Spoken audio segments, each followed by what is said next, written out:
Hello दोस्तों, आज हम आए हैं अपने खेत में बांस गाड़ने। अब यहाँ पर हम लोग गाड़ेंगे। यहाँ पर पहले का गड्ढा था, फिर से यहीं पर गड्ढा करेंगे। हम लोग सीमेंट उमेंट लगा के सब जाम किए थे अगली बार। इस बार मिट्टी से जाम करेंगे। अभी गड्ढा खोदने में हम लोग को बहुत दिक्कत हो रही है, क्योंकि ये जो सीमेंट का चट्टी बहुत मोटा बन गया है। ये देख सकते हैं गाइस, ये वाला है, ये देखिए निकल गया है बाद। देखिए गाइस, गड्ढा हो गया हम लोग का। अब बांस लगाते हैं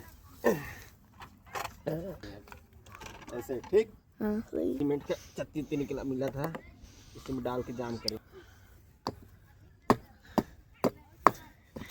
खाली एक ही गलती कर दिए थे, घर से हम लोग को रम्मा लाना चाहिए था, इसको पूछने के लिए।